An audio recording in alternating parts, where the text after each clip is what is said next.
Hello दोस्तों। तो यार कैसे हो आप सब? मतलब ये पूछना तो हालांकि बेकार है क्योंकि अभी सीजन 24 का रिजल्ट आया है, काफ़ी लोगों का नहीं हुआ है सिलेक्शन, ठीक है। काफ़ी लोग बोल रहे थे कि आप इस बारे में क्यों नहीं बोल रहे कि यार कट ऑफ हाई गई है, स्कैम हुआ है, ये हुआ है, वो हुआ है। अब यार जो चीज़ मुझे पता ही नहीं है, मतलब मुझे पता तो है नहीं कि स्कैम हुआ है या फिर नहीं हुआ है, ठीक है। या फिर नॉर्मलाइजेशन एब्रप्ट हुआ है या नहीं हुआ है, ठीक है। जितना मतलब लोगों के स्कोर, रॉ स्कोर और बाकी सब चीज़ें अगर देख, मतलब कट ऑफ अगर अगर थोड़ा एनालिसिस करें तो ऐसा लग तो नहीं रहा है कि नॉर्मलाइजेशन एक्स मतलब एब्रप्ट हुआ है, ठीक है। ऐसा मुझे लगा तो नहीं। कोई बहुत ही हार्ड शिफ्ट होगी उसके अंदर, मतलब स्कोर अगर बढ़ गया हो, मतलब 25-30 नंबर, तो एक अलग बात है। हमेशा हार्ड शिफ्ट, एकदम हार्ड शिफ्ट जो होती है उसमें थोड़ा ज़्यादा बढ़ता है। बट बाकी तो मुझे नॉर्मलाइजेशन नॉर्मल ही लगा है, ठीक है। ऐसा कोई बहुत ज़्यादा तो लगा नहीं है। अब स्कैम या वगैरह वो तो यार कोई नहीं कह सकता, ठीक है।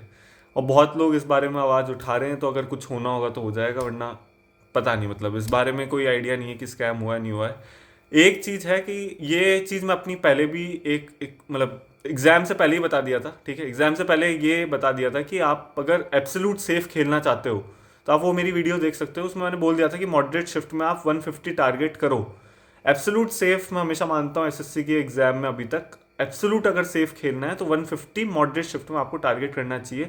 ऑलरेडी उस वीडियो में मैं बोल चुका था, ठीक है। तब काफ़ी लोगों ने बोला था अरे अरे ऐसा कैसे, ऐसा कैसे। बट यार मुझे अंदाज़ा है कंपटीशन का, ठीक है। खूंखार वाले ग्रुप में आप देख लो। मेरे को मेरी मिनिस्ट्री में भी पता है कि कितने लोग एग्ज़ाम दे रहे हैं, कौन कौन है, ठीक है। मुझे अंदाज़ा है कि कितने सारे रिपीटर्स हैं, जीएसटी वाले हैं, इनकम टैक्स वाले हैं, साउथ में जो पोस्टेड हैं, बॉम्बे में पोस्टेड हैं, ठीक है।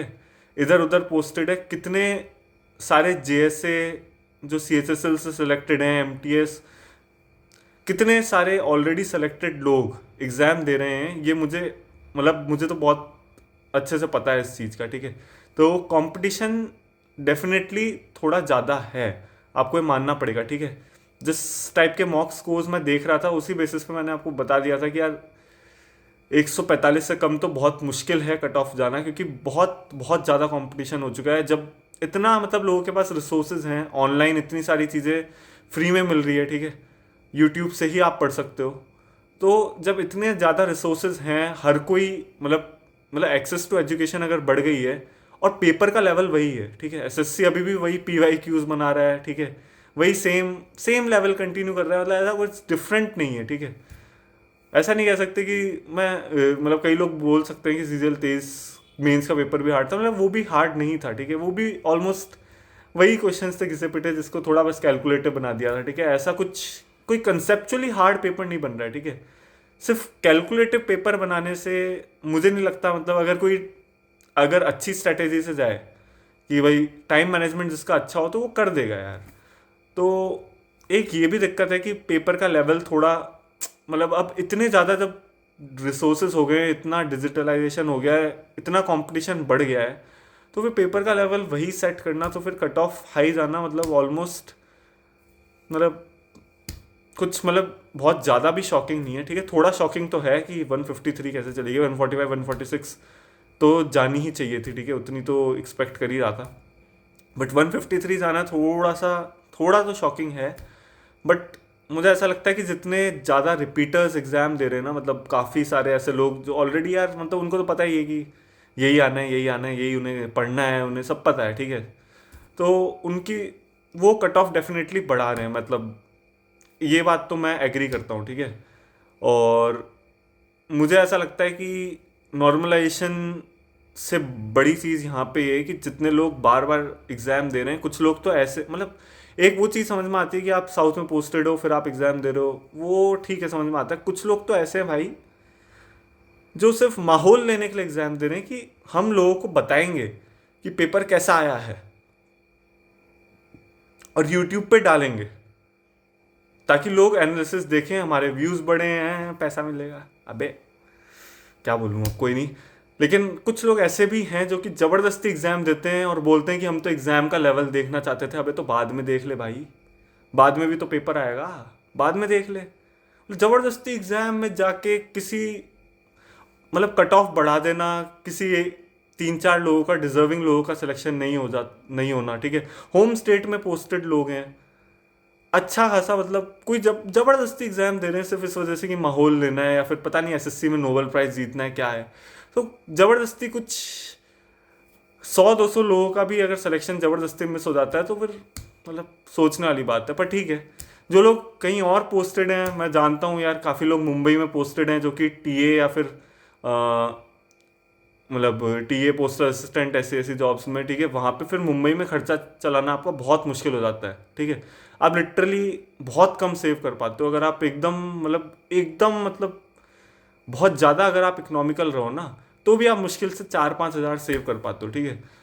तो वहाँ का मुझे समझ में आता है कि वहाँ मतलब जब 4-5 हज़ार ही आप किसी जॉब में सेव कर पा रहे हो इतना दूर रह के, ठीक है, इससे तो फिर घर में अनएम्प्लॉयड ही रह लेते। तो एक वो चीज़ मुझे समझ में आती है कि वो लोग एग्ज़ाम देते हैं, मतलब जो कि इधर उधर पोस्टेड हैं, ठीक है, वो चीज़ मुझे समझ में आती है, ठीक है, वो दे सकते हो। लेकिन कई लोग ऐसे हैं जो ज़बरदस्ती, मतलब क्या बोलें, ठीक है, तो इनकी वजह से भी कट ऑफ बढ़ती है, ठीक है। तो ये आपको एक्सेप्ट करना पड़ेगा। बाकी इस बार इतनी ज़्यादा कट ऑफ 153 तो ठीक है, मैं बोलूँगा कि यार नहीं थी एक्सपेक्टेड, लेकिन अब गई है तो फिर कुछ तो रीज़न होगा ही। अब वो तो खैर अगर स्कैम हुआ है तो वो आगे पता चल ही जाएगा, ठीक है, या फिर नॉर्मलाइजेशन एब्रप्ट हुआ है तो वो पता चल जाएगा, ठीक है।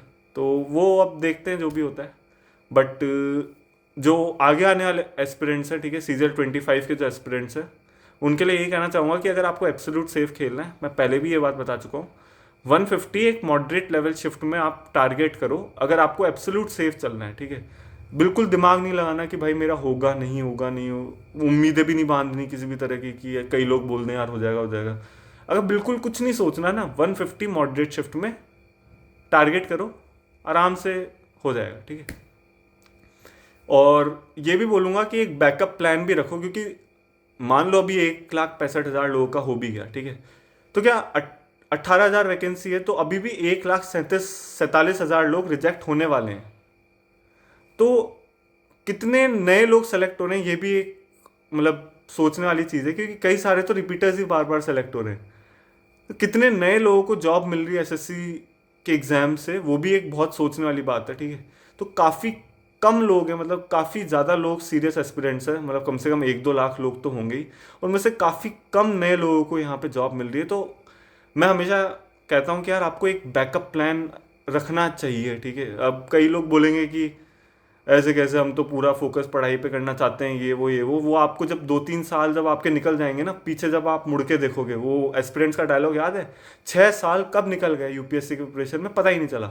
तो जब आपके 2-3-4 साल निकल जाएंगे, अगर आप 21 साल के हो और आप प्रिपरेशन स्टार्ट करते हो तो इट्स वेल एंड गुड, ठीक है, तब तक 24-25 तक आप रिस्क ले सकते हो। लेकिन आप 24-25 के हो चुके हो, आपका हो ही नहीं रहा सिलेक्शन, तो फिर बहुत दिक्कत होती है यार, खुद पे एक बहुत प्रेशर आता है, ठीक है, बहुत ज़्यादा प्रेशर आता है खुद पे। ये 4 लोगों की मोटिवेशनल वीडियो देखने से कुछ नहीं होगा कि 28 साल में क्लियर कर लिया, 29 साल में क्लियर कर लिया। अबे वो 4 लोग हैं, बाकी 1,000 लोगों से तो पूछ लो एक बार कि उनका क्या हुआ। वो लोग बोल भी नहीं पा रहे होंगे भाई अपनी, मतलब क्या बोलूँ, मतलब कुछ नहीं बोल पा रहे होंगे, कुछ बता ही नहीं पा रहे होंगे, होंगे कहीं पे किसी कोने पे रो रहे होंगे। तो एक जेन्युइन एडवाइस है यार कि प्लीज़ अपने लिए एक बैकअप ज़रूर प्लान करो, ठीक है। अगर आप कॉम्पिटिटिव एग्जाम्स की प्रिपरेशन करते हो तो अपने लिए एक बैकअप प्लान करना है। मैं तो हमेशा मानता हूँ कि एक समझदारी वाली चीज़ है। कई लोग इसे डिस्ट्रैक्शन बोल सकते हैं, वो उनके ऊपर है, ठीक है।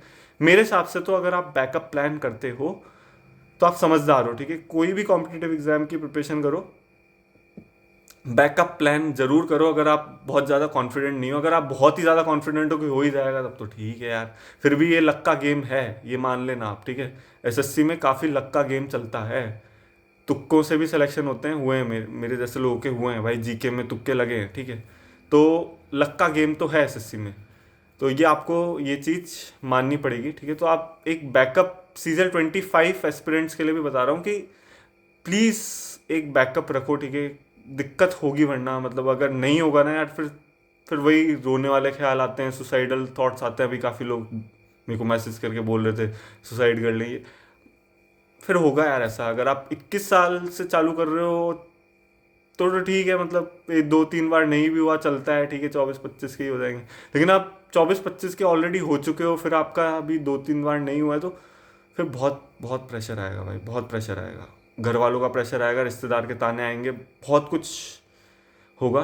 तो मैं तो यही बोलूँगा कि बैकअप ज़रूर प्लान करो, कोई भी कोर्स करो, कुछ भी करो, मतलब होना चाहिए बैकअप, बहुत ज़रूरी है, ठीक है।